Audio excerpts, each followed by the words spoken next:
புதிய தொழில் முயற்சியாளர்களுடைய சொர்காப்ரி என்டர்பிரைஸ் ஸ்ரீலங்கா இது இலங்கையில் அறிமுகப்படுத்தப்பட்டிருக்கின்ற புத்தம் புதிய நிகழ்ச்சி திட்டம். புதிய தொழில் முயற்சியாளர்களை நாட்டில் உருவாக்குவதற்கான அரசாங்கத்தினுடைய மாபெரும் வேலை திட்டம். இலங்கையினை பொறுத்தவரையில் இலங்கை எப்போதுமே ஒரு வர்த்தக கேந்திர நிலையமாக இருந்து வந்திருக்கிறது. பல உலக நாடுகளுடைய பொருட்களை ஏற்றுமதி செய்கின்ற ஒரு மத்திய நிலையமாக இலங்கை திகழ்ந்திருக்கிறது. எனவே இலங்கையினுடைய பல பொருட்கள் இன்றளவும் ஏற்றுமதி செய்யப்படுகின்றன. மிக முக்கியத்துவம் வாய்ந்த ஒரு தேசம், அதே நேரத்தில் மிக முக்கியத்துவம் வாய்ந்த ஒரு நிலையமாக இலங்கை வர்த்தகர்களுக்கு இருக்கிறது. அவ்வாறான ஒரு தேசத்தில் இருக்கின்ற நமக்கும் புதிய தொழில் முயற்சியாளர்களாக உருவாகி நாட்டுக்கும் அதே நேரத்தில் சர்வதேசத்துக்கும் சேவை செய்யக்கூடிய, அதே நேரத்தில் நமது நாட்டிலிருந்து வர்த்தகம் செய்யக்கூடிய, சர்வதேசத்துக்கு நமது வர்த்தகத்தை கொண்டு செல்லக்கூடிய ஒரு புதிய சக்தி நமக்கு கிடைக்கிறது. இதற்கான வாய்ப்பு என்டர்பிரைஸ் ஸ்ரீலங்கா நிகழ்ச்சி திட்டத்தினூடாக கிடைக்கிறது. வங்கிகளின் ஊடாக வழங்கப்படுகின்ற கடன் உதவிகளை கொண்டு புதிய தொழில் முயற்சிகளை ஆரம்பிப்பதற்கான ஒரு மாபெரும் சந்தர்ப்பம். அந்த சந்தர்ப்பம் எமது புதிய தொழில் முயற்சியாளர்களுக்கு கிடைக்கிறது. இது அனைவருக்கும் பொருந்தக்கூடியது. புதிய சிந்தனை, புதிய எண்ணக்கரு உங்களிடம் இருந்தால் உங்களுக்கும் வாழ்க்கையில் வெற்றி பெற முடியும் என்பதற்கு இந்த என்டர்பிரைஸ் ஸ்ரீலங்கா ஒரு முன்னோடியாக இருக்க போகிறது. அந்த வகையில் நாங்கள் என்டர்பிரைஸ் ஸ்ரீலங்கா நிகழ்ச்சியில் இதற்கு முன்னோடியாக இருக்கின்ற வர்த்தக பிரமுகர்களை வாராவாரம் சந்தித்து வருகிறோம். அந்த வகையில் இந்த வாரம் நாங்கள் சந்திக்க இருக்கின்ற அந்த முக்கியமான வர்த்தக பிரமுகர் இவர்தான்.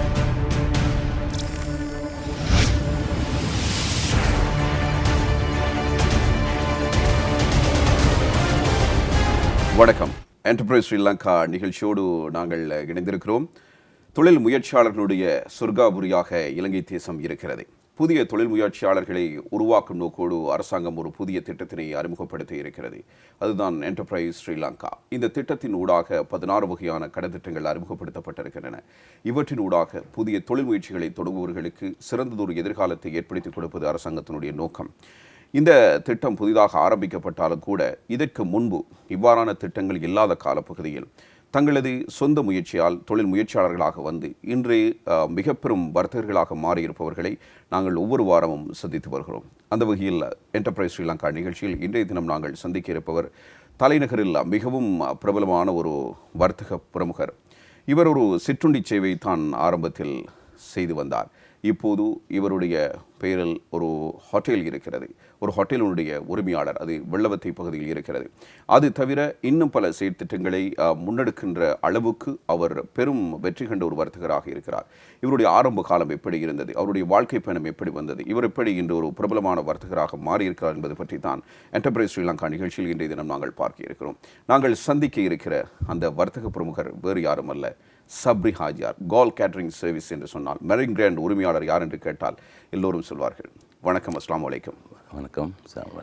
சப்ரி ஹாஜியார் என்றால் இது எல்லோருக்கும் தெரியும். தலைநகர் மாத்திரமல்ல, இலங்கை முழுவதுமே உங்களுடைய பெயர் பிரபலமாக இருக்கிறது. அதே நேரத்தில் உங்களுடைய சேவையும் மிக பிரபலமாக இருக்கிறது. இந்த கால் கேட்டரிங் சர்வீஸ் ஆரம்பிக்கப்பட்டு மிக நீண்ட காலமாக நீங்கள் இதனை செய்து வருகிறீர்கள், அதுவும் வெற்றிகரமாக. இவ்வாறு செய்து வந்ததன் பலனாக இன்று உங்களுடைய பெயர் அனைவர் மனதிலும் இருக்கிறது. ஒரு வர்த்தக பிரமுகராக நீங்கள் அறியப்படுகிறீர்கள்.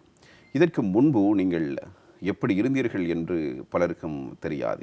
உங்களுடைய வாழ்க்கை அனுபவம், உங்களுக்கு கற்றுத்தந்த பாடங்கள் இந்த இடத்துக்கு உங்களை அழைத்து வந்திருக்கும். நீங்கள் உங்களுடைய புறப்படம் என்ன, நீங்கள் ஏன் ஒரு வர்த்தகராக பிரமுகராக வர வேண்டும் என்று நீங்கள் ஆசை கொண்டீர்கள், அதனை எவ்வாறு நீங்கள் ஆரம்பித்தீர்கள் என்பது பற்றி கொஞ்சம் பேச முடியுமா? நன்றி இருப்பான். நான் தென் மாகாணத்தில் மாத்தறை மாவட்டத்தில் வெலிகம கப்புவத்தை என்ற பிரதேசத்தில் பிறந்த ஒரு சாதாரண குடும்பத்தில் வந்தேன். எத்தனை பேர் வீட்டில்? வீட்டில் நாங்கள் சிஸ்டர்ஸ் 3-4 பேரும் ஒரு தம்பியும். இப்படி இந்த கட்டத்தில் நான் பலதரப்பட்ட அந்த சின்ன, அதாவது தனியார் துறையில் நிறைய வேலை செஞ்சுருக்கேன். மாத்திரையிலே தானே? இல்லை, கோலில் வேலை செஞ்சுருக்கேன், கொழும்பில் வேலை செஞ்சுருக்கேன், நீர்கொழும்பில் வேலை செஞ்சுருக்கேன். எந்த மாதிரியான தங்க வியாபாரம் தான். தங்க கடை, நகை கடையில் வேலை செஞ்சுருக்கேன். நிறைய ஒரு 6 வருஷம் மட்டும் வேலை செஞ்சுருக்கேன். அதன் பிறகு நான் கல்யாணம் கட்டினேன். எனக்கு அன்பான மனைவியோடு இருக்கிறேன்.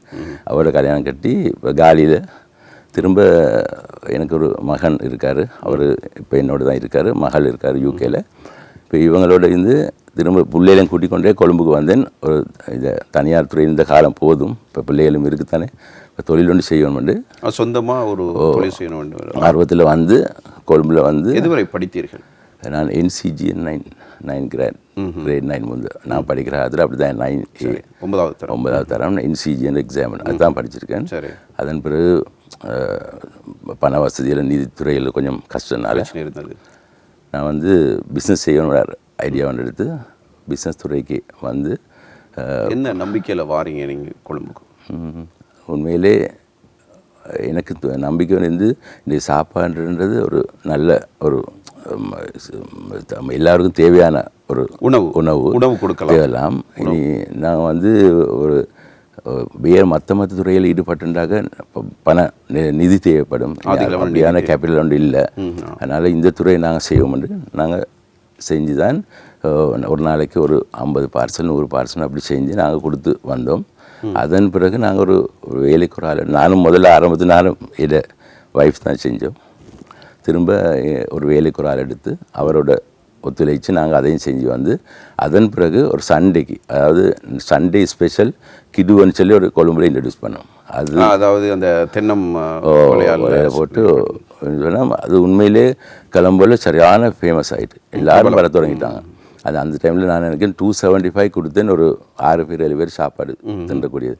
உண்மையிலே அது வீட்டில் கூட சமைக்க முடியாத அளவுக்கு ப்ரைஸு கொடுத்தேன். அப்போ மிச்சம் ஃபேமஸ் ஆகிட்டு அதோட சண்டே ஸ்பெஷல் பிரியாணின்னு சொல்லி ஒன்று இன்ட்ரடியூஸ் பண்ணேன். அதுவும் மிச்சம் பாராட்டுது. அதோட திரும்ப மக்கள் கடையில் இப்போ நான் வெட்டிங் எல்லாம் செய்யலாம்னு ஒரு அட்வர்டைஸ்மெண்ட்டை கொடுத்து வச்சுட்டு இந்த மக்கள் வந்து, அதாவது மிச்சம் குறைஞ்ச விலை செய்கிற வசதி குறைந்தவங்க என்ன எடுத்து வந்தாங்க ஆரம்பத்தில் வெட்டிங் எல்லாம் செய்வோம்னு சொல்லி. அப்போ அதை எடுத்து செஞ்சு கொண்டு போகிறேன்.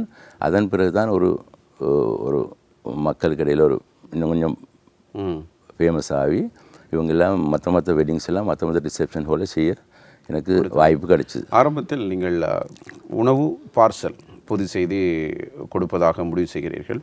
இதற்கு உங்களுக்கு ஒத்துழைப்பாக இருந்தது உங்களுடைய மனைவி. நிச்சயமாக. அந்த காலம் எப்படி இருந்தது? உங்களிடம் சாதாரணமாக எந்த அளவு தூரம் முதலீடு இருந்தது? உண்மையிலேயே அந்த நீதித்துறையில் வந்து நான் வேலை செஞ்ச சல்லி கொஞ்சம் இருந்தது.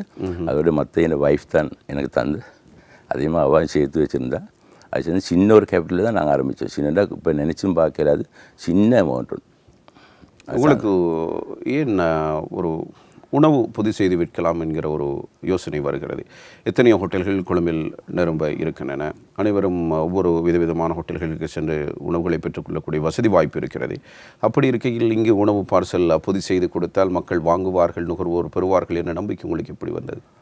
இப்போ எப்படி தான் அப்போ எங்களுக்கு நல்ல எங்களோட ஃபேமிலியில் எங்களுக்கு நல்லா சமைக்கக்கூடிய ஆற்றல் இருந்தது. அப்போ நாங்கள் நினச்சோம் நல்லா செஞ்சு கொடுத்தா மார்க்கெட்டில் பிடிக்கணும்னு. அதே மாதிரி இந்த பக்கம், அதாவது கொழும்புல வேலை செஞ்சாலும் எங்களை தென் மாகாணத்தை சேர்ந்தவங்க கோல் வெலிகமா இவங்கெல்லாம் எங்களுக்கு நல்லா சப்போர்ட் பண்ணாங்க. அதுவே கொழும்புல உள்ள மக்களும் வாங்கினாங்க, தெரிஞ்சவங்க. அதனால் எனக்கு ஒரு நல்ல ஒரு எதிர்காலம் வந்து ஆரம்பத்தில்.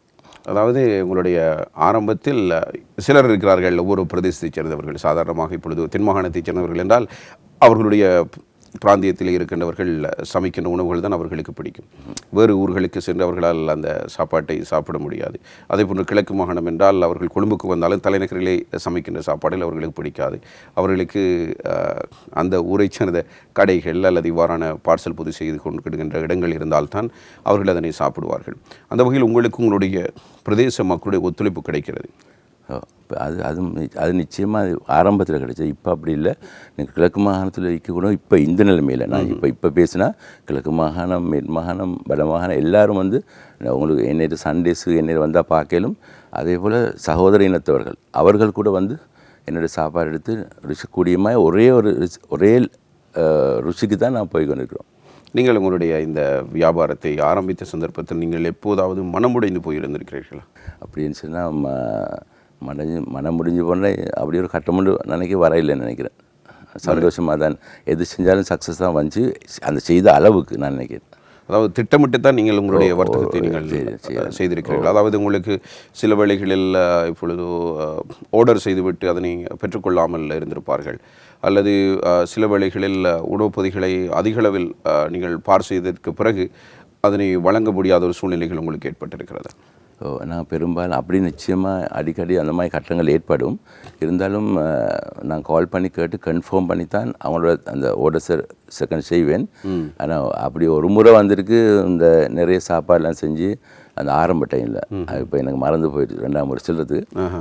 ஆரம்ப டைமில் ஒரு நினைக்க ஒரு இன்வெஸ்ட் பண்ண புதுசில் பெரிய அமௌண்ட் எனக்கு இன்வெஸ்ட் பண்ணி செஞ்சு அந்த ஆர்டர்ஸ் எல்லாம் வரையில் இனி அந்த நேரம் மிச்சம் கவலையில் இது பிறகு நாங்கள் எப்படி இந்த இது திரும்பி செஞ்சு கொண்டு போகிறோம். இது ஆக்சுவலி இது 2000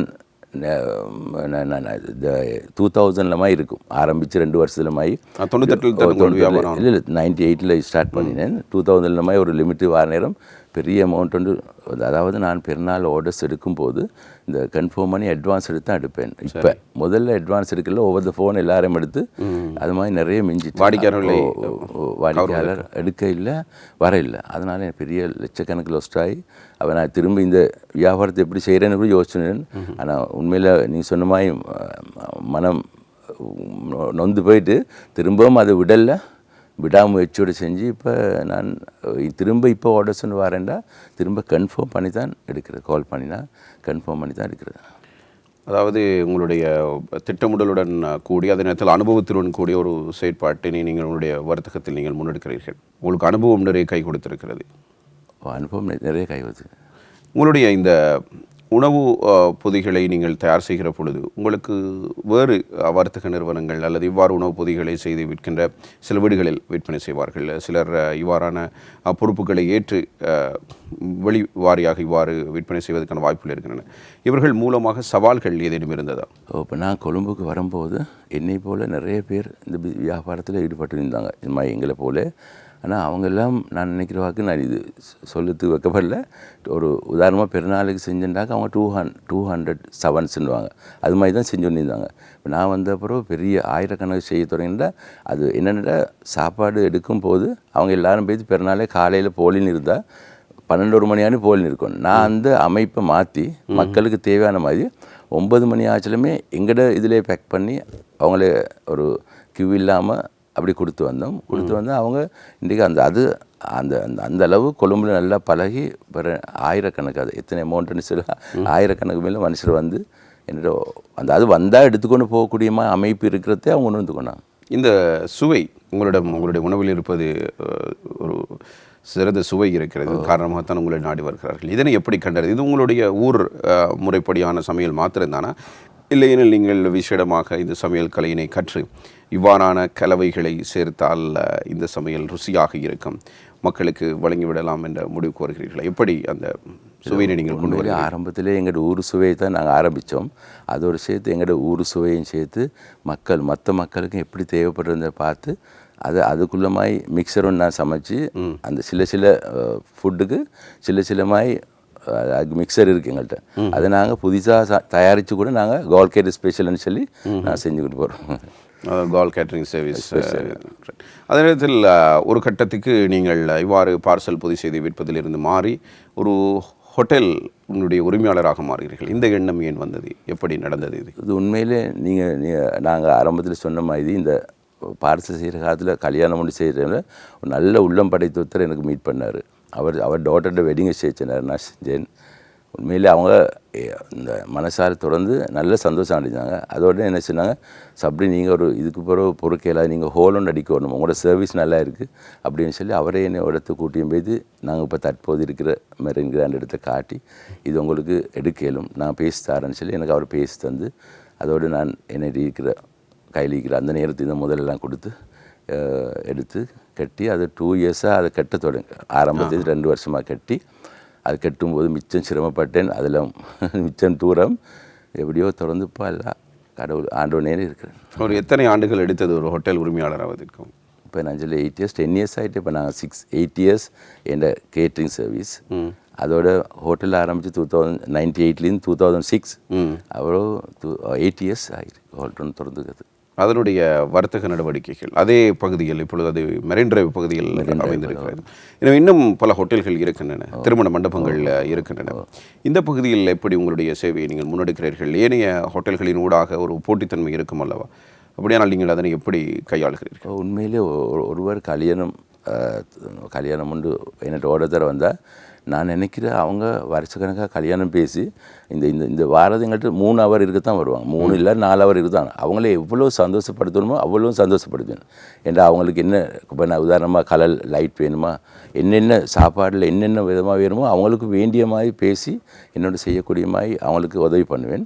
அப்படி செஞ்சேன்னு அவங்க உண்மையிலே அடுத்த வெட்டிங்க்கு உண்மையிலே என்ன மற்றவங்கள்ட்ட சொல்லி வரக்கூடிய மாதிரி செய்வேன். அதே மாதிரி மற்ற பக்கத்தில் இருக்கிற ஹோட்டல்லாம் இருக்குது தானே, அவங்கள்ட்ட ப்ரைஸஸ் எல்லாம் நான் கொஞ்சம் பார்த்து நான் கொஞ்சம் கஸ்டமருக்கு ரீசனபிளாக தான் கொடுப்பேன். அது உங்களுடைய உத்தி. நாங்கள் இன்றைய தினம் சப்ரி ஹாஜியாரோடு பேசிக் கொண்டிருக்கிறோம். மெரிங்டன் ஹோட்டலினுடைய உரிமையாளர், திருமண மண்டபத்தின் உரிமையாளர், அதத்தில் கால் கேட்டரிங் சர்வீஸினுடைய மிக நீண்ட கால சேவகர் என்று கூட நாங்கள் கூறலாம். நிறைய பேருக்கு உணவளித்திருக்கிறீர்கள். என்டர்பிரைஸ் ஸ்ரீலங்கா நிகழ்ச்சியில் இதுபோன்ற தொழில் முயற்சியாளர்கள் தங்களுடைய அனுபவங்களை பகிர்ந்து கொள்கின்ற பொழுது புதிய தொழில் முயற்சியாளர்களுக்கு நிறைய ஆசை ஏற்படும். நானும் ஒரு வர்த்தகராக வர வேண்டும், தன்னாலும் முடிந்த ஒரு சேவையை செய்து அல்லது ஒரு புதிதாக ஒரு தொழிலை தொடங்கி அடுத்த கட்டத்துக்கு நகர வேண்டும் என்ற ஒரு அவா உங்களுக்கு உருவாகும். எனவே அந்த வகையில் சப்ரி ஹாஜியார் தன்னுடைய வாழ்க்கையில் இடம்பெற்ற முக்கியமான அனுபவங்களை எங்களோடு பகிர்ந்து கொள்கிறார். அவருடைய வெற்றியின் ரகசியம் என்ன என்பதையும் எங்களிடம் கூறிக்கொண்டிருக்கிறார். மானிய வட்டி கடன் திட்டம், கோவி நவோதா கடன் திட்டம். அதிகபட்ச கடன் தொகை 5 லட்சம் ரூபாய். மானிய வட்டி வீதம் 75%. கடன் பட்டோரால் செலுத்தப்பட வேண்டிய வட்டி வீதம் 3.38%. பயனாளிகள் சிறிய அளவிலான விவசாயிகள், கமநல நிறுவனங்கள். இது என்டர்பிரைஸ் ஸ்ரீலங்கா, புதிய தொழில் முயற்சியாளர்களுடைய சொர்க்காபுரி. புதிய தொழில் முயற்சியாளர்களை உருவாக்குவதற்கும் அவர்களை வளர்ப்பதற்கும் இந்நாட்டினுடைய பொருளாதாரத்தை அடுத்த கட்டத்துக்கு நகர்த்தி செல்வதற்குமான ஒரு சந்தர்ப்பமாக என்டர்பிரைஸ் ஸ்ரீலங்கா நிகழ்ச்சி திட்டத்தை நாங்கள் பார்க்கலாம். இந்த நிகழ்ச்சி திட்டத்தினூடாக 16 வகையான வங்கி கடனுதவிகள் வழங்கப்படுகின்றன. இந்த கடனுதவிகளினூடாக புதிய தொழில் முயற்சிகளை ஆரம்பிப்பதற்கான சந்தர்ப்பம் இப்போது நாட்டில் உள்ள அனைத்து பிரஜைகளுக்கும் கிடைக்கிறது. உங்களிடம் புதிய சிந்தனை இருந்தால், புதிய கருத்து இருந்தால், அவற்றை நீங்கள் உங்களுடைய புதிய தொழில் முயற்சியாக நீங்கள் ஆரம்பிக்கலாம். ஒரு தொழிலை கட்டி எழுப்பலாம். ஒரு மிகப்பெரிய நிறுவனத்துக்குரிய அதிபராக கூட நீங்கள் மாறலாம். அதற்கான ஒரு சந்தர்ப்பம் உங்களுக்கு உருவாக்கி கொடுக்கப்பட்டிருக்கிறது. இது இவ்வாறு இருந்தாலும் இவ்வாறான புதிய தொழில் முயற்சியாளர்களுக்கு முன்னோடிகளாக இருக்கின்ற ஆரம்பத்தில் தொழில் முயற்சியாளர்களாக இருந்து இப்பொழுது வர்த்தக பிரமுகர்களாக மாறி இருக்கின்றவர்களுடைய வாழ்க்கை அனுபவம், அதே நேரத்தில் அவர்களுடைய வெற்றிக்கான காரணம் என்ன என்பது மிக முக்கியமானதாக இருக்கிறது. அந்த வகையில் தான் நாங்கள் தலைநகரில் மாத்திரமல்ல இலங்கை முழுவதும் மிக பிரபலமாக இருக்கிற சப்ரி ஹாஜியார் அவர்களோடு நாங்கள் பேசிக் கொண்டிருக்கிறோம்.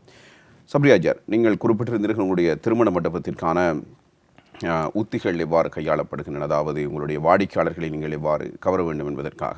அதே நேரத்தில் சாதாரணமாக இப்பொழுது தலைநகரில் உங்களுடைய திருமண மண்டபத்தில் ஒன்று கூடுவதாக இருந்தால் எத்தனை பேருக்கு நீங்கள் சாப்பாடு அளிக்க முடியும் அல்லது எத்தனை பேருக்கு ஒன்று கூட முடியும்? சாதாரணமாக எங்களோட ஹோலில் இப்போ ஒரு அரைக்கிற கெப்பாசிட்டி 900 கெஸ்ட்டுக்கு போடலாம். போட்டு ஒரே சிட்டிங்கில் முஸ்லீம் வெட்டிங்ஸ் நல்லா செய்யலாம். மற்ற ஆக்களை அந்த மற்ற சகோதரினத்தவர்கிட்ட குறை செய்யணும். அவங்களோட மற்ற மனவரைகள் அதில் வரும்போது கொஞ்சம் இடம் குறை வரும். மேக்ஸிமம் 900-800 கேஸ் போடலாம். அது போதும் என நீங்கள் நினைக்கிறீர்களா தலைநகர்? இல்லை, உண்மையிலே இப்போ எங்களோட சமூகத்துக்கும் மற்றவங்களுக்கும் கூட தான் ஒரு 1500 பேர் தேவையான ஹோல் ஒன்று உண்மையில் தலைநாளில் குறைவாக தான் இருக்குது. ஏன்னா மற்றவங்க ஹோட்டலெல்லாம் நாடிக்கொண்டு போகிறாங்க. நிச்சயமாக எனக்கும் ஒரு ஆசை ஒன்று இருக்குது. கொழும்பில் நல்ல ஒரு 1500 பேருக்குள்ள கெப்பாசிட்டிக்குள்ளே ஹோல் ஒன்று கட்டணுமென்று ஆசை ஒன்று இருக்குது. இன்ஷால்லா ஃப்யூச்சரில் ஆண்டவன் கிருபை செஞ்சா நாம் இன்னும் ஒரு ஹோட்டலினுடைய உரிமையாளராக நீங்கள் மாறப்போகிறீர்கள். நிச்சயமாக. அப்படியான உங்களுடைய வளர்ச்சி அபரிமிதமாக இருக்கிறது. குறிப்பிட்ட கிட்டத்தட்ட 20 ஆண்டுகளுக்குள் நீங்கள் அதுவும் தலைநகரில் 2 ஹோட்டல்களுடைய உரிமையாளராக மாறுகிறீர்கள் என்றால் நீங்கள் ஒரு சிறந்ததொரு வர்த்தகர் என்பதை நீங்கள் நிரூபித்திருக்கிறீர்கள். ஆரம்பத்தில் சின்னதாக பொதி செய்து உணவு பார்சல்களை விற்று வந்த சப்ரி ஹாஜியார் இன்று ஒரு மிக பிரபலமான வர்த்தக பிரமுகராக மாறியிருக்கிறார். புதிதாக தொழில் முயற்சிகளை தொடங்குகிறவர்களுக்கும் நிறைய ஆசைகள் இருக்கும். உங்களை போன்று அவர்களுக்கும் சில கடினமான எதிர்பார்ப்புகள் இருக்கும். ஆரம்பத்தில் எப்படி ஒரு வியாபாரத்தை தொடங்குவது, புதிதாக ஒரு வர்த்தகத்தை தொடங்கினால் எப்படி கொண்டு செல்வது என்று சிலர் குழம்பி போயிருப்பார்கள். மிக நீண்ட காலமாக குழப்பத்தில் அவருடைய வாழ்க்கை முடிந்து போய்விடும். இவ்வாறான தொழில் முயற்சியாளர்களுக்கு நீங்கள் கூறுகின்ற அறிவுரை என்ன? இப்போ நாங்கள் என்ன சொல்கிறோம், எங்களோட புதுசாக ஆரம்பிக்கிறவங்க இன்றைக்கு வியாபாரம்னு தொடங்கின சீரு அவங்க லட்சாதிபதி ஆக வேணும்னு யோசனை தான் செய்வாங்க. அப்படி செய்யக்கூடாது. சிறுசாக இப்போ சிறு துள்ளி தான் பெருவெல்லம் வேண்டும். அதே மாதிரி நாங்கள் இப்போ என்னை உதாரணமாக எடுத்துக்கொண்டால் நான் சின்னதாக தான் எல்லாம் ஆரம்பித்தேன். இப்போ உதாரணமாக நான் இப்போ ஒரு விசிட்டிங் கார்டு அடித்தா கூட நாங்கள் இப்போ ஆயிரக்கணக்காக கட்டுறோம். முந்தி நாங்கள் கூட பெரிய கார்ட்போர்டில் விசிட்டிங் கார்டாக எழுதி தான் ஆரம்பத்தில் கொடுத்தோம். என்ன செலவை குறைக்கணும்ல. அது மாதிரி சில உதாரணமான சொன்னேன். அது மாதிரி இப்போ தற்போது அரசாங்கத்தால் கூட நிறைய படித்தவர்கள் படிக்காத தொழில் செய்து வசதி பண்ணுறாங்க, உதவி பண்ணுறாங்க. இப்போ எங்களுக்கு அந்த காலத்தில் எங்களுக்கு ஒன்றும் கிடைக்கல. நாங்கள் அப்படியெல்லாம் கிடைக்குமா தான் நிச்சயமாக ஒரு வியாபாரம் செய்யும்போது தன்னம்பிக்கையோட ஆண்டவன்ட நம்பிக்கையோட தன்னம்பிக்கை வைத்து செஞ்சால் இன்ஷா அல்லாஹ் நான் நினைக்கிறேன் சரியாக வரும். எல்லாம் பிஸ்னஸில் நல்லா வரும்னு நினைக்கிறேன். கஷ்டம். இப்போது கொழும்பு அதன் இடத்தில் அதன் அண்டிய பகுதிகளில் இப்போ உங்களுக்கு பரிச்சயமாக இருக்கிறது உங்களுடைய துறை உணவு வழங்குதல், அதனோடு இணைந்த ஒரு திருமண மண்டபத்தினை நடத்தி செல்லுதல், அங்கு வருபவர்களுக்கு தேவையான ஏற்பாடுகளை செய்து கொடுத்தல், உணவு கொடுத்தல் என்கிற விடயத்தை நீங்கள் செய்து வருகிறீர்கள். இது தவிர புதிதாக எவ்வாறான வியாபாரங்கள் வர்த்தகங்களை தொடங்கினால் ஒருவருக்கு வாழ்க்கையில் முன்னேற்றத்தை காண முடியும் என்று சப்ரிஹாஜன் நினைக்கிறார்? வேறு வியாபாரம்டா இப்போ இன்றைக்கு நாட்டில் இருக்கிற அவங்க நினைக்க அவங்க தொடங்குற வியாபாரம் அவங்களோட கையில் இருக்கிற கேபிட்டலை பொறுத்தான்னு நினைக்கிறேன். கேபிட்டல் இருக்கிற மாதிரி தான் வருமானு நினைக்கிறேன். இப்போ நாங்கள் ஆரம்பத்தை தொடங்கின கூட கேபிட்டல் இல்லாதனால தான் நாங்கள் ஃபுட் இண்டஸ்ட்ரிக்கு வந்தோம். அது மாதிரி அவங்களோட கேபிட்டலை பொறுத்து தொடங்குற மாதிரி தான் இருக்கும். இனி மக்களுக்கு என்ன தேவைன்றது பறியணும். இப்போ இந்த சிச்சுவேஷனில் என்ன மக்களுக்கு தேவைண்டு குயிக்காக மணியாகக்கூடிய சல்லி கிடைக்கக்கூடிய மாதிரி மக்களுக்கு என்ன தேவைன்னு அறிஞ்சு செஞ்சால் நான் நினைக்கிறேன் சரி வருமானு. அப்படியானால் நீங்கள் உங்களுடைய கேபிட்டல் மூலதனம் போதாமையின் காரணமாகத்தான் நீங்கள் உணவு பார்சல் பொதி செய்யும் வியாபாரத்தில் இறங்குகிறீர்கள். உங்களுடைய கேபிட்டல் இருந்திருந்தால் நகைக்கடை உரிமையாளராக இருப்பீர்களோ? சில நேரம் நிச்சயமாக இல்லை, நிச்சயமாக அந்த நேரம் நான் நகைக்கடையில் தானே வேலை செஞ்சேன். அப்போ நகைக்கடைன்னு போட்டோன்னா மிச்சம் நிதி தேவைப்படும். இனி அந்த கட்டத்தில் அப்படி ஒரு நிதி இல்லை. அதனால நாங்கள் இப்படி சாப்பாடு நாங்களும் கஷ்டப்பட்டு செய்யக்கூடிய வாய்ப்பு இருக்குது இதில் தான். இப்போ நகைக்கடைன்னு போட நகையை வச்சு விற்று கஷ்டமாக வரங்காட்டியும் பார்த்துக்கோ நிற்கணும். இது அப்படி இல்லை. எங்களுக்கு கூட உழைச்சி இந்த கஷ்டப்பட்டு சமைச்சு கூட கொடுக்கலும் இன்னொருத்தருக்கு நாங்கள் கூலி கொடுக்காம அப்படின்ற எண்ணம் தான் இருந்தது அந்த நேரம். இப்போது அவ்வாறான ஒரு வியாபாரம் செய்கிற ஒரு வர்த்தகத்தை தொடங்குகிற எண்ணம் இல்லை? நகை வியாபாரம் அப்படியான இல்லை. அவ்வளோ கேபிட்டல் போட்டு செய்ய வேண்டிய அந்த துறையை நான் மறந்து வேறு துறையில் ஈடுபட்டுட்டேன். இப்போ இது மூலமாக தான் நான் போய்கொண்டிருக்கிறேன். இப்பொழுது உங்களுடைய உணவு பொதிகள் அல்லது நீங்கள் தயார் செய்கின்ற உணவுகளை எப்படி வெளி மாவட்டங்களுக்கு அனுப்புகிறீர்கள்? இதற்காக நீங்கள் கையாளுகின்ற உத்தியில் தனியாக இதுக்கான வாகனங்கள் வைத்திருக்கிறீர்களா? இல்லை என்றால் அவர்கள் ஆர்டர் கொடுப்பவர்களை பெற்று செல்வார்களா? எப்படி இந்த பரிமாற்றம் நடக்கிறது? இந்த என்னிடம் இப்போ வாகனம் டெலிவர் பண்ணக்கூடிய வாகனம் 5 வாகனம் இருக்குது. அந்த 5 வாகனம் 3-4 டிரைவர் மாதிரி வச்சுருக்கேன். அவங்க எங்களோட ஆஃபீஸால் ஆர்டர்ஸ் கொடுத்தா அந்தந்த டெலிவரி டைம் லஞ்சுண்டா 12 மணிக்கும் போது எந்த மாவட்டத்துக்கும் சரி. உதாரணமாக நான் குருநாயகரில் செஞ்சுருக்கேன், கேண்டியில் செஞ்சுருக்கு, புத்தளத்தில் செஞ்சுருக்கேன், பேருவலில் செஞ்சுருக்கேன், காலியில் கூட செஞ்சுருக்கேன். அப்போ அந்தந்த ஏரியாவுக்கு அந்த டிரான்ஸ்போர்ட் டைமை வச்சு நாங்கள் சாப்பாடு அனுப்பி வைப்போம். எவ்வளோ நேரத்துக்கு முன்பாக அனுப்புவீர்கள்? சாரமாக இப்போ உதாரணமாக இன்றைக்கு இப்போ காலிக்கு அனுப்ப இருந்தால் 2 ஹவர்ஸுக்கு முதல் அனுப்பினா போதும். இங்கேருந்து சாரமாக 10 மணிக்கு அனுப்பினா போதும். அப்படி என்றால் அதனை தயார் செய்வது 6 மணிக்கு நான் தொடங்குவோம். பழுதடையாது 6 மணிக்கு தொடங்கினா 8-9 மணி ஆச்சுல முடிச்சிடுவோம். அது எப்படி இன்றைக்கி எந்த வெட்டிங் ஹவுஸ்லேருந்து தயாரிக்கிறேன்டா விடிய தான் சமைப்பேன். 6 மணிலேருந்து 9 மணி ஆகி சமைக்கிற வேலையாக தான் இருப்பாங்க.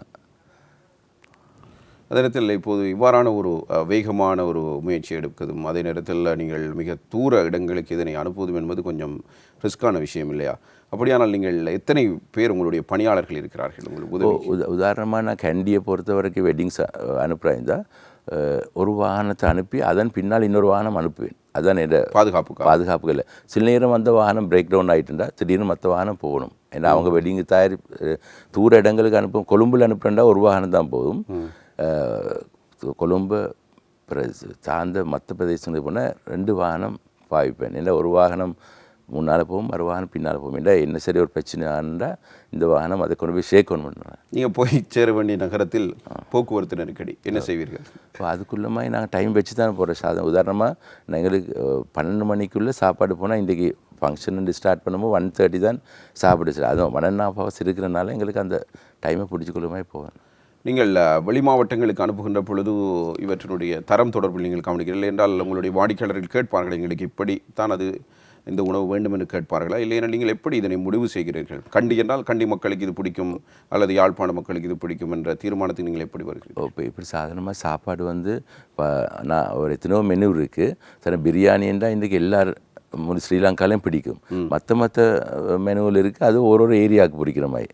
தென் மாகாணத்துக்கு, மேல் மாகாணத்துக்கு, வட அப்படி அதுக்குள்ளே அவங்க மெனுஸ்ன்னா செய்கிறதுக்கு எல்லாம் எங்கள்கிட்ட செஃப் மாதிரி இருக்கிறாங்க. என்னென்ன வகையில் சமைக்கணுமோ அதுக்குள்ளே மாதிரி ஒவ்வொரு இப்போ யாழ்ப்பாணத்து சாப்பாடு யாழ்ப்பாணத்துக்குள்ளமாக ஆட்கள் இருக்காங்க, காலி ஆட்கள்னா காலி ஆட்களுக்குள்ளமாக இருக்காங்க. இப்பொழுது நீங்கள் குறிப்பிட்டிருந்தீர்கள் ஏனைய சமூகத்தினைச் சேர்ந்தவர்கள் உங்களுடைய திருமண மண்டபத்தில் வந்து உங்களுடைய உணவுகளை பெற்றவர்களுடைய திருமண வைபவங்கள் நடக்கிறது என்று. அப்படியான சந்தர்ப்பங்களில் நீங்கள் உணவுகளில் மாற்றங்களை செய்வீர்களா? தயாரிக்கின்ற உணவுகளில் ஒரு தமிழ் சமூகம், தமிழ் மக்களை சார்ந்த ஒரு திருமணம் நடக்கிறது என்று வைத்துக்கொள்ளும். அப்படியாகின்ற பட்சத்தில் உங்களுடைய உணவு கொடுக்கின்ற அந்த ருசியில் மாற்றங்கள் ஏற்படுத்தப்படும் அல்லது சிங்கள மக்களுக்கு கொடுக்கின்ற பொழுதவாறான மாற்றங்கள் செய்யப்படும்? சிங்கள மக்களுக்கு கொடுக்கும்போது எந்த வித மாற்றம் யாருக்கும் இல்லை. பிரியாணி என்றால் பிரியாணி ஒரே மெனு தான். வெஜிடேரியன் என்று கேட்டால் வெஜிடேரியனுக்குள்ள அமைப்பு வேறு நாங்கள் செய்து கொடுப்போம். அதுவும் எந்த வித கலப்படமும் இல்லாமல் வெஜிடேரியன் செஞ்சு கொடுப்போம். அது வெஜிடேரியன் கேட்கும்போது சிலவங்க வெஜிடேரியன்டே கேட்பாங்க, அப்படி கொடுப்போம். இல்லாட்டி மற்ற சிங்களாக்கள், முஸ்லீமாக்கள், தமிழாக்கள் எல்லாம் பிரியாணி கேட்டால் எல்லாம் ஒரே பொதுவாக தான் செய்வோம். உங்களுடைய உணவு இவ்வளவு ருசியாக இருப்பதற்கு ஏதேனும் கலப்படங்கள் சேர்க்கின்றீர்களா? நீங்கள் வேறு ஏதேனும் கலப்படங்கள், சிலர் உடலுக்கு ஒவ்வாத சில விடயங்களை சேர்த்து ருசியான உணவுகளை சந்தையில் விற்கிறார்கள், நீங்கள் அப்படி ஏதேனும்? உதாரணமாக நீங்கள் கேட்குற மாதிரி எந்த வித கலப்படமும் நாங்கள் இல்லை. எங்களோட மிக்ஸ் மசாலா எல்லாம் நாங்கள் தயாரிக்கிறது. இப்போ அதுக்கு போடக்கூடிய நீங்கள் மிக்சர், அதாவது பவுடர், இந்த மசாலா ருசி தூள் வகைகள், மசாலா தூள் வகையில் நாங்கள் சொந்தமாக தயாரித்து தான் போடுவோம். அதனால தான் நாங்கள் நினைக்கிறோம் அந்த ருசி எங்களோட வருதுன்னு நினைக்கிறேன். ஏன் சப்ரி ஹாஜியார் இவ்வளவு தூரம் வந்திருக்கிறீர்கள்? சாதாரண மட்டத்திலிருந்து சின்னதாக ஒரு 50-100 பார்சல்கள் செய்தவர் இன்று 2 ஹோட்டல்களுக்கு உரிமையாளராக போகிறார், ஒரு ஹோட்டலுக்கு உரிமையாளராக இருக்கிறார். இன்னும் சில வேலை திட்டங்களை நீங்கள் முன்னெடுத்து வருகிறீர்கள். ஏன் வேறு மாவட்டங்களுடைய கிளை நிறுவனங்களை நீங்கள் தொடங்கக்கூடாது? உண்மையிலே அப்படி செய்ய போனால் இந்த சாப்பாடு வரையில் இன்னொரு கிளையில் தொடங்க போனால் அந்த கண்ணோட்டம் சரியாக இருக்கணும். இப்போ எங்களோட கண்ணோட்டம் இருக்கிற அளவில் தான் அந்த சாப்பாடு ஒழுங்காக போகும்னு நான் நினைக்கிறேன். ஏன்னா மற்ற இடங்களை செய்ய போனால் இன்றைக்கி அந்த ருசியோட கொஞ்சம் கஷ்டமானு நினைக்கிறேன். ஏன்னா இப்போ இப்போ இங்கெல்லாம் சமைச்சோம்னா நாங்கள் போய் கிட்ட நின்று பார்த்து நீங்கள் நேரடியாக மேற்பார்வை செஞ்சு கொடுக்கறதுக்கு உள்ள வசதி இல்லை. இப்போ உதாரணம் நாங்கள் நீர்கொழும்பில் ஒரு பிரான்ச் ஒன்று திறந்திருக்கோம். அது கொழும்புல சமைச்சு தான் நீர்கொழும்புக்கு அனுப்புகிறோம். அதுக்கு அங்கெல்லாம் போகிறது கொஞ்சம் சிரமமாக தான் இருக்குது, கஷ்டம். ஏன்னா டைமிங் வச்சு கொடுக்க கஷ்டம். சமைச்சு அனுப்பிலும் வேறு இடத்துல பிரான்ச்சஸ் வச்சு அங்கே சமைக்கிறதுக்கு எங்களுக்கு தயாரிக்க கஷ்டம். அப்படியானால் உங்களுடைய பேருவளை, மகோன போன்ற பகுதிகளில் இருப்பது திருமண மண்டபங்கள். திருமண மண்டபம் அவற்றுக்கும் இங்கிருந்தான் உணவு செல்கிறது. சில எங்களோட சாப்பாடு கேட்டால் இங்கிருந்து அனுப்புவோம், கொழும்புலேருந்து. இல்லாட்டி அவர்கள் தயாரிக்கிறேன்டா அவர்களுக்குள்ள வசதியெல்லாம் செய்து கொடுத்துருக்கு. அங்கே சமைக்கிறதுக்குள்ள மாதிரி வசதியான இடங்கள்லாம் அமைச்சு கொடுத்துக்கு. இப்போ எங்களோட கோல்கேட்டு சாப்பாடு வேணும்னு நாங்கள் அனுப்பி வைப்போம் டைம். சரி, நாங்கள் தொடர்ந்தும் பேசலாம் சப்ரி ஹாஜியாரோடு. சப்ரி ஹாஜியார் நிறைய விஷயங்களை பேசி கொண்டிருக்கிறார். இது ஒரு புதுமையான விஷயம்தான். சாதாரணமாக உணவு பொதி செய்து அதனை விற்பனை செய்து ஒரு பெரிய வர்த்தக பொறுமுறாக அதுவும் தலைநகரில் வருவது என்பது சவாலான விஷயம். வெவ்வேறு துறைகள் இருக்கின்றன, எத்தனையோ துறைகள் இருந்தாலும் இது ஒரு வித்தியாசமான துறையாக இருக்கிறது. ஏன் இவர்களுக்கும் நீங்கள் முன்னோடியாக இருக்கிறீர்கள் என்பதை உங்களுடைய பேச்சினூடாக எங்களுக்கு தெரிந்து கொள்ளக்கூடியதாக இருக்கிறது. இது என்டர்பிரைஸ் ஸ்ரீலங்கா, தொழில் முயற்சியாளர்களுக்கான சொர்க்காபுரி. இதில் நாங்கள் தொடர்ந்தும் பேச இருக்கிறோம். அதிகபட்ச கடன் தொகை 3,50,000 ரூபாய். மானிய வட்டி வீதம் 50%. கடன் பட்டோரால் செலுத்தப்பட வேண்டிய வட்டி வீதம் 6.75%. பயனாளிகள் வீட்டு உரிமையாளர்கள். ரியசக்தி கடன் திட்டம். அதிகபட்ச கடன் தொகை 40 லட்சம். மானிய வட்டி வீதம் 75%. கடன் பட்டோரால் செலுத்தப்பட வேண்டிய வட்டி வீதம் 3.38%. பயனாளிகள் பாடசாலை சிற்றூர்திகளின் உரிமையாளர்கள். என்டர்பிரைஸ் ஸ்ரீலங்கா, தொழில் முயற்சியாளர்களுடைய சொர்க்காபுரி.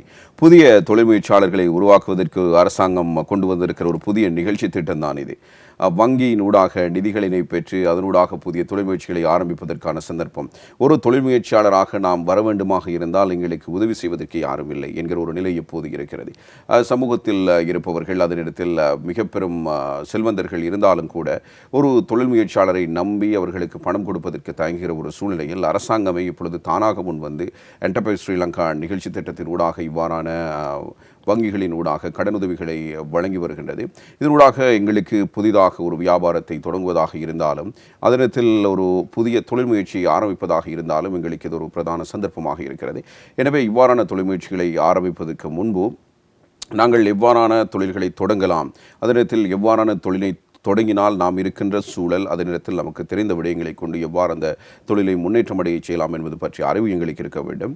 இந்த நிலையில் இவ்வாறு சொந்தமாக தீர்மானித்து சொந்தமாக நினைத்து சொந்தமாக திட்டமிட்டு வாழ்க்கையில் வெற்றி பெற்ற எத்தனையோ பேர் இருக்கிறார்கள். அந்த வகையில் தான் நாங்கள் தென்மாகாணத்திலிருந்து வந்து இன்று தலைநகரில் ஒரு மிக பிரபலமான வர்த்தகராக இருப்பவரும் அதனிடத்தில் அனைவருக்கும் உணவளித்துக் கொண்டிருப்பவருமான அலி சப்ரி ஹாஜர் அவர்களோடு பேசிக் கொண்டிருக்கிறோம்.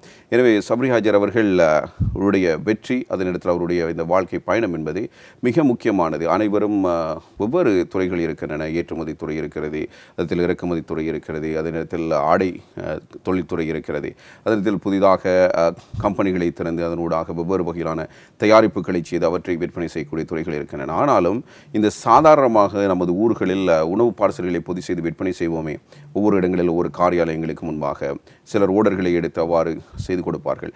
அவ்வாறானவர்களுக்கும் இவ்வாறான ஒரு உணவு பரிமாற்றத்தினை உணவு வியாபாரத்தினை தொடங்குவதாக இருந்தால் இவர் தான் அதற்கு சிறந்த முன்னோடி என்று தான் நாங்கள் என்டர்பிரைஸ் ஸ்ரீலங்கா நிகழ்ச்சியில் அவரை இன்றைய தினம் நினைத்திருக்கிறோம்.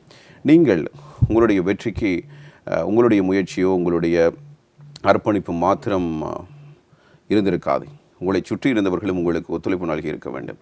அவ்வாறு உங்களுடைய வாழ்க்கையில் நீங்கள் மறக்க முடியாதவர்கள், என்னுடைய வாழ்க்கையில் இன்றைய தினம் நான் ஒரு வர்த்தகனாக ஒரு செல்வந்தனாக இருக்கிறேன் என்றால் இவர்களுக்கெல்லாம் நான் நன்றி கூற வேண்டும் என்று நினைத்தால் நீங்கள் யாருக்கு கூறுவீர்கள்? உண்மையில் முதல்ல நான் நன்றி கூறணும் அல்லாவுக்கு. ரெண்டாவது எங்களோட மனைவிக்கு, அவள் என்னோட இருந்து கடைசியில் கஸ்டமரங்களை செஞ்சாங்க.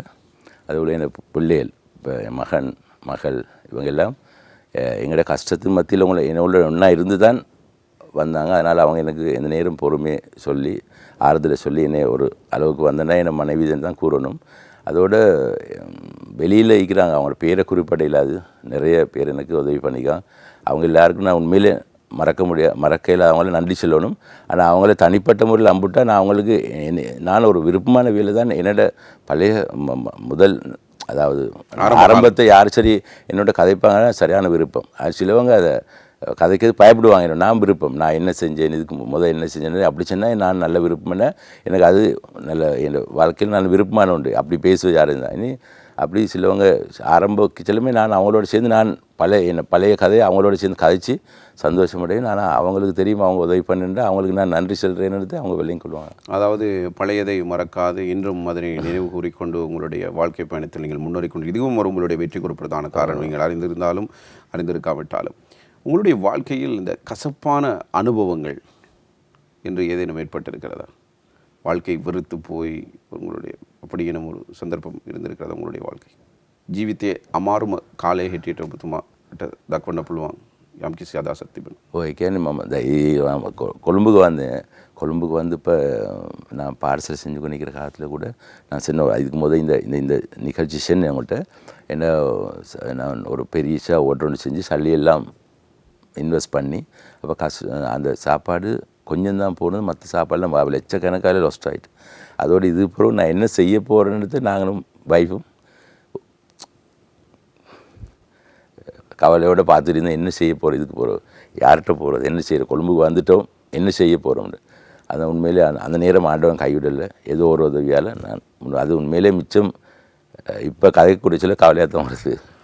இப்போது உங்களிடம் உங்களுக்கு ஒன்று தோன்றவில்லையா? சாதாரணமாக நான் இது தனிப்பட்ட ரீதியில் கேட்கிறேன். அதாவது உணவகங்களில் எல்லாம் உணவுகள் வழங்கப்படுகின்ற பொழுது நிறைய அவை வேஸ்ட் செய்யப்படுகின்றன, அதாவது பயன்படுத்த முடியாதவைகளாக அகற்றப்படுகின்றன.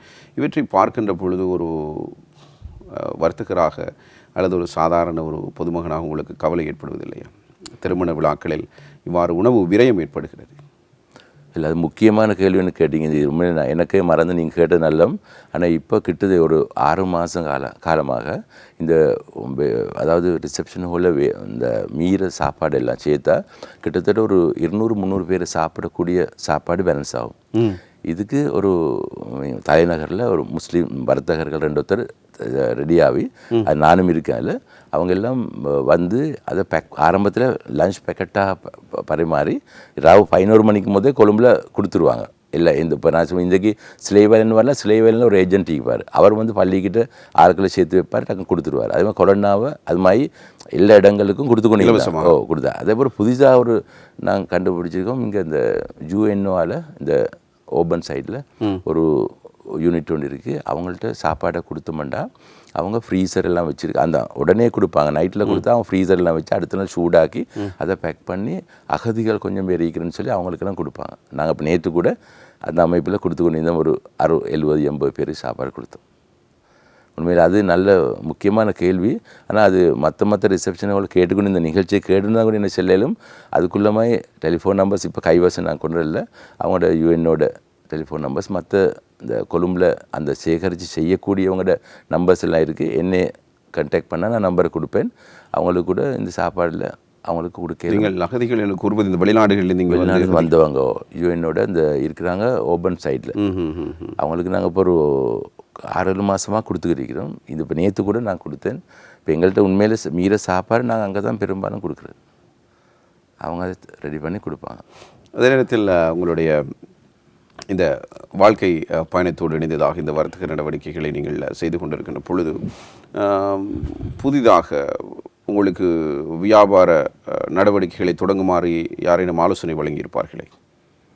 உங்களுடைய பணம் இருப்பதன் காரணமாக அவ்வாறு கேட்டிருக்க வாய்ப்பு இருக்கிறது. அவ்வாறு கூறியிருக்கிறார்களா? இல்லை என்றால் நீங்கள் அதனை புறந்தள்ளி இருக்கிறீர்களா? இல்லை, இப்போ நான் செய்து கொண்டு இருக்கிற பிஸ்னஸ் தான் இப்போ இன்னும் ஆட்கள் ஒவ்வொரு பிஸ்னஸை கொண்டு வருவாங்க. இனி அப்படின்னா இம்போர்ட் எக்ஸ்போர்ட் அந்த மாதிரி இல்லை. இதில் எனக்கு ஆர்வம் இல்லை.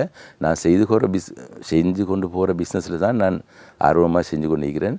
உதாரணமாக ட்ராவல்ஸ் ஒன்று செஞ்சேன், அது உம்ரா அடிப்படையில் செஞ்சேன். உண்மையிலே உம்ரா சர்வீஸை கொடுத்தேன், எனக்கு கையால் காசு போகிற அளவுக்கு கூட நான் செஞ்சு கொடுத்தேன். அப்புறம் நினச்சேன் மக்கள் செய்யறேன்டா சரியாக செய்யணும், இல்லை செய்யக்கூடாதுன்னு சொல்லி இப்போ நான் ட்ராவல்ஸ் மாத்திரம் செய்கிறேன். இனி அது மாதிரி இப்போ கன்ஸ்ட்ரக்ஷன் ஒன்று செஞ்சு கொண்டிருக்கிறேன். அது மாதிரி பிஸ்னஸில் கொஞ்சம் டேர்ன் பண்ணி செஞ்சு கொண்டு போய் நான் உங்களுக்கு ஒரு யோசனை தருகிறேன். அந்த யோசனை உங்களிடமும் சில நேரம் இருக்கலாம். இப்பொழுதெல்லாம் பல்வேறு வகையிலான உணவுகள் வெளிநாடுகளிலிருந்து இலங்கைக்கு, இலங்கையிலிருந்து வெளிநாடுகளுக்கு இறக்குமதி ஏற்றுமதி செய்யப்படுகின்றன. உங்களுக்கு அப்படி உங்களுடைய உணவினை ஏற்றுமதி செய்ய வேண்டும் என்ற ஒரு ஆசை இல்லை? அதனை பாதுகாப்பான பொதுமுறை செய்தி நிச்சயமாக நான் இப்போ சமைக்கிற கூட மெஷினரிக்கு என்னட்டு இப்போ நாங்கள் முந்தியெல்லாம் ஒரு வேலை செய்ய போனால் சரியான டைம் எடுக்குது. இப்போ எங்கள் சோறு சமைக்கிற கூட ஸ்டீமர் அப்படின்னா விரவெல்லாம் பாய்க்க மாட்டோம். ஸ்டீமர் அந்த மாதிரி ஒரு ஜப்பான்லேருந்து இந்த மெஷினெல்லாம் வந்து நான் நல்லா செய்கிறேன். இப்போ நான் சொல்கிறேன் வெளிநாட்டிலேருந்து அப்படி அமைப்பொண்டு செய்ய எனக்கு சந்தர்ப்பம் கிடைச்சா நிச்சயமாக செய்வேன். ஏன்னா எக்ஸ்போர்ட் பண்ணது போல் எனக்கு ஆலோசனை யாரும் கொடுத்தாங்கண்டா அம்மாவோட செல் வந்துச்சுன்னா நிச்சயமாக நான் பேக்கெட் பண்ணி நாள் வச்சுக்கொள்ளக்கூடிய மாதிரி என்ன அப்படின்னு செய்யலாம் வேண்டியவன்.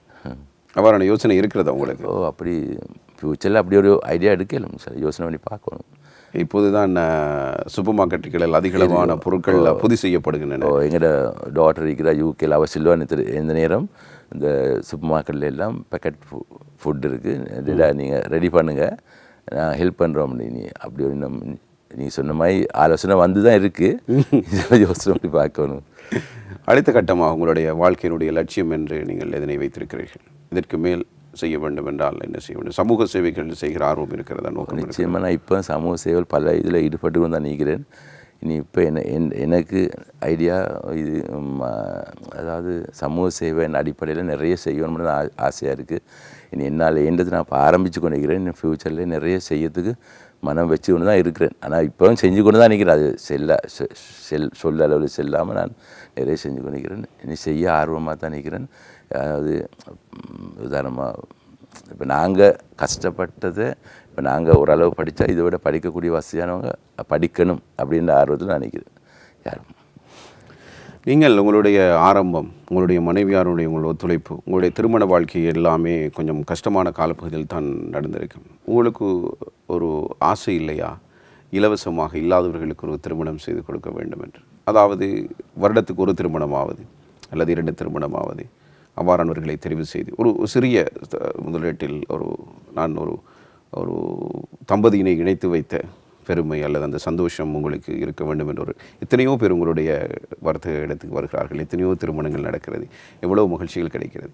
அப்படியும் ஒரு திருமணத்தை கூட நடத்தி வைக்க முடியாத எத்தனையோ குடும்பங்கள் இருக்கும், எத்தனையோ வயதுக்கு வந்த பெண்கள் தவித்து கொண்டிருப்பார்கள். இவ்வாறானவர்களுக்கு உதவிக்கரம் நீட்ட வேண்டும் என்று எதிர்பார்க்கும். லட்சக்கணக்கான பணங்கள் எல்லாம் விரைவுபடுத்த தேவையில்லை. சப்ரி ஹாஜருக்கு அவ்வாறான ஒரு ஆசை இல்லையா? முக்கியமான கேள்வி தான் அதுவும். ஆனால் அது நீங்கள் இப்போ சொன்னான்னு சொல்லாடி நான் செய்து கொண்டு தான் நிற்கிறேன். இப்போ சாதாரணமாக எங்களோட ஹோலில் வரவங்க எல்லாரும் மலர்ந்த முகத்தோடு வருவாங்க தான். ஆனால் அவங்களுக்குள்ள பிரச்சனை பார்க்கத்தான் விளங்கும். எங்கள் எப்படி காசு சேர்க்குறாங்க, சிலவங்க ராசியமாக சொல்லுவாங்க, ஹாஜி இப்படி தான் எங்களோட பிரச்சனை, இப்படி தான் நாங்கள் இங்கே செய்யணுன்னால செய்கிறோம், இதை கொஞ்சம் எங்களுக்கு அட்ஜஸ்ட் பண்ணி கொஞ்சம் பார்த்து செஞ்சாங்கன்னா அதில் நிச்சயமாக செஞ்சு அது இன்னொருத்தர்கிட்ட கூற விருப்பம் இல்லை, அது ராசியமாக செஞ்சு கொண்டிருக்கிறேன், செய்து கொண்டு இருக்கிறேன். இப்போ செஞ்சு அது அவங்களோட வசதிக்கு ஏற்ப. இப்போ சிலவங்க இருக்காங்க 5 ஸ்டாரில் போகலாது, சாதாரண இடத்துக்கும் போகலாது அவங்களோட ஸ்டேஜ். அப்போ அவங்களுக்குள்ள சரியான கஷ்டம். இப்போ எந்த ஒரு கல்யாணம் இருந்தாலும் அவங்களோட கஷ்டம் அடிப்படையில் தான் செய்கிறாங்க, பணம் எல்லாம் கஷ்டத்தோடு தான் இருக்கிறாங்க. இப்போ எங்களால் ஈண்டத்தை எங்களோட ப்ராஃபிட்டை குறைச்சாரு நான் நிச்சயமாக இப்போ வருஷக்கணக்காக செஞ்சு கொண்டு இருக்கிறேன். அது செஞ்சவங்களுக்கிட்ட மனசுக்கு இப்போ இந்த நிகழ்ச்சியை பார்த்துன்னு தான் அவங்களுக்கு விளங்கு அந்த தர்மத்தையும் நீங்கள் செய்தவர்கள். அதே நேரத்தில் புதிதாக இவ்வாறான உணவு திட்டங்களை அல்லது உணவுகளை பொது செய்கின்ற விடயத்துக்கு புறம்பாக உங்களுக்கு ஏற்றுமதி செய்கின்ற ஒரு யோசனை வந்திருக்கிறது. இதனை வெளி மாகாணங்களில் வெளி மாவட்டங்களில் இருக்கின்றவர்கள் இவ்வாறதொரு வேலை திட்டத்தை செய்வதாக இருந்தால் அதற்காக அவர்கள் புதிதாக எவ்வாறான முயற்சிகளை எடுக்கலாம்? சாத்தியமாகுமா? சப்ரி ஹாஜரை முந்திக்கொண்டு இன்னொரு வியாபாரி வர நான் நினைக்கிறேன் ஒரே பாலில் அப்படி ஏற்றுமதி பொருட்களை செய்கிறேன்னா அவங்களுக்கு இந்த கீழ் மட்டத்தில் அனுபவம் இருக்கும்னு தான் நினைக்கிறேன். அப்படி அனுபவத்தோடு செஞ்சால் நிச்சயமாக சக்ஸஸ் ஆகும். அனுபவம் இல்லாமல் திடீரென்று எக்ஸ்போர்ட் பிடிச்சா கொஞ்சம் கஷ்டமான நிலைமை வரும்னு நினைக்கிறேன். ஏண்டா இப்போ நாங்கள் சொல்கிறேன் கீழ் மட்டத்துலேருந்தா நாங்கள் முதல்ல ஃபுட்டை பற்றி நல்லா அறிஞ்சு இங்கே லோக்கல் மார்க்கெட்டை பார்த்து செகண்ட் தான் எக்ஸ்போர்ட் லைனை பிடிக்கும்னு நினைக்கிறேன். நன்றி சப்ரி ஆச்சார்மி. நீண்ட நேரமாக நீங்கள் அதோட எங்களோட ஃபிட்னஸ் நீங்கள் உடற்பயிற்சி கூட உடற்பயிற்சி நிலையம் ஒண்டிக்கு அது எங்களோட மகன் தான் செய்கிறாரு. எங்களோட மெரைன் ஃபிட்னஸ்ன்னு அதுலேயும் இப்போ ஒரு 350 பேர் மட்டும் மெம்பர்ஸ் நல்லா செய்கிறாங்க. வேலை வார்த்தையில் சக்ஸஸ் நல்ல ஒரு புதிய தொழில் முயற்சி. அதாவது நீங்களே உணவை கொடுக்கிறீர்கள், பிரியாணியை கொடுத்து உடம்பை வளர்த்து அங்கே குறைத்து கொள்ளுங்கள் என்று இன்னும் ஒரு பயிற்சி எடுப்பதற்கான ஒரு தளத்தினை உருவாக்கி கொடுத்து அது எங்களோட மகன் தான் செய்கிறார், சௌமி அப்படி செஞ்சுட்டு போகிறார். நன்றி சப்ரி ஆச்சார்மி. நீண்ட நேரமாக நீங்கள் உங்களுடைய வாழ்க்கை பயணம் அதே நேரத்தில் உங்களுடைய வெற்றியினுடைய ரகசியம் பற்றி எங்களோடு பேசியிருந்தீர்கள். என்னோடு மாத்திரமல்ல, இது ஒட்டுமொத்தமாக வசந்தம் டிவியை பார்க்க அனைத்து பார்வையாளர்களுக்கும் ரசிகர்களுக்கும் சென்றடையக்கூடிய ஒரு முக்கியமான விடயம். எனவே தொழில் முயற்சிகள் என்பது எங்கிருந்தும் தொடங்கலாம், எதையும் வியாபாரமாக தொடங்கலாம். உங்களுடைய முயற்சி, அர்ப்பணிப்பு, அதே நேரத்தில் உங்களுடைய தொழில் வாய்ப்பு குறித்தான உங்களுடைய அனுபவங்கள் இவை முக்கியமானதாக பார்க்கப்படுகிறது என்பதற்கு சப்ரி ஹாஜாரனுடைய வளர்ச்சியும் ஒரு மிக முக்கியமான உதாரணம். என்டர்பிரைஸ் ஸ்ரீலங்கா நிகழ்ச்சியில் நாங்கள் உங்களுக்கு எமது நன்றிகளை தெரிவித்துக் கொள்கிறோம். நானும் உண்மையில் இந்த நிகழ்ச்சிக்கு என்னை அழைத்த தயாரிப்பாளர் மற்ற எல்லாருக்கும் நான் நன்றி கூறிக்கொள்ளணும். என்னை இப்படி ஒரு நிகழ்ச்சியில் என்னை கூட்டி இப்படி இருப்பட்டி எனக்கு சந்தர்ப்பம் அளித்ததுக்கும் எல்லாருக்கும் நன்றி சொல்லணும். நன்றி சப்ரி ஹாஜார். நீங்கள் மிக நீண்ட நேரமாக உங்களுடைய வர்த்தக நடவடிக்கைகள், அதே நேரத்தில் உங்கள் வாழ்க்கையில் ஏற்பட்ட மாற்றங்கள், அதனூடாக ஏற்பட்ட முன்னேற்றங்கள் குறித்து எங்களோடு நீங்கள் பேசியிருந்தீர்கள். குறிப்பாக நீங்கள் கூறச் சொன்ன விடயம், அதே நேரத்தில் உங்களுக்கு தவறிய விடயம் தான் உங்களுடைய ஊழியர்கள் பற்றி. உங்களுடைய வெற்றிக்கு பின்னால் யாரெல்லாம் இருக்கிறார்கள் என்ற கேள்விக்கு நீங்கள் பதிலளிக்கின்ற பொழுது உங்களுடைய குடும்பத்தாரை பற்றி கூறியிருந்தீர்கள். அதே நேரத்தில் உங்களுடைய ஊழியர்களை பற்றி குறிப்பிட மறந்துவிட்டேன் என்ற ஒரு வருத்தத்தையும் நீங்கள் பதிவு செய்திருந்தீர்கள். ஆனால் அந்த வருத்தத்துக்காக நீங்கள் வருந்த வேண்டிய தேவையில்லை. என்டர்பிரைஸ் ஸ்ரீலங்கா நிகழ்ச்சியின் ஊடாக இந்த சந்தர்ப்பம் உங்களுக்கு அளிக்கப்பட்டது இன்னும் ஒரு புதிய தொழில் முயற்சியாளரை உருவாக்குவதற்கு. எனவே உங்களுக்கு பக்கபலமாக இருக்கிற உங்களுடைய தொழிலாளர்களையும் நாங்கள் இந்த இடத்தில் ஞாபகப்படுத்திக் கொள்கிறோம். உங்களுடைய வெற்றியில் அவர்களும் ஒரு பங்காளிகள் என்று நீங்கள் கூற விளைகிறீர்கள். எனவே உங்களை போன்று இன்னும் பல தொழில் முயற்சியாளர்கள் உருவாக வேண்டும் என்பதுதான் எங்களுடைய எதிர்பார்ப்பு. நீங்கள் நிகழ்ச்சியில் இணைந்து கொண்டமைக்கு உங்களுக்கு நன்றிகளை நாங்கள் தெரிவித்துக் கொள்கிறோம். எனவே சாதாரணமாக உணவுப் பொட்டலங்களை தயாரித்து அவற்றை விநியோகித்து அதனூடாக வாழ்க்கையில் முன்னேற்றங்களை கண்டு அடுத்த கட்டமாக ஒரு திருமண மண்டபத்தினை கட்டி அதற்கு பிறகு பல்வேறு தொழில்துறைகளை ஆரம்பித்து இன்னும் ஒரு மாபெரும் 1500 பேர் கூடக்கூடிய ஒரு திருமண மண்டபத்தை கட்டுகின்ற அளவுக்கு சப்ரி ஹாஜியார் முன்னேறி இருக்கிறார் என்றால் அது தொழில் முயற்சி. அதே நேரத்தில் அவர் எடுத்த பிரயத்தனங்கள், முயற்சிகள், தன்னம்பிக்கையுடனான செயற்பாடுகள் தான் இதில் பிரதான பங்கினை வகித்திருக்கின்றன. அந்த வகையில் என்டர்பிரைஸ் ஸ்ரீலங்கா நிகழ்ச்சியில் இன்றைய தினமும் நாங்கள் ஒரு முக்கியமான பொறுமுறை உங்களுக்கு நாங்கள் அறிமுகப்படுத்தி இருந்தோம். அவருக்கு எமது மனமார்ந்த நன்றிகளை தெரிவித்துக் கொண்டு இந்த நிகழ்ச்சியிலிருந்து விடைபெற்றுக் கொள்கிறோம். நன்றி, வணக்கம்.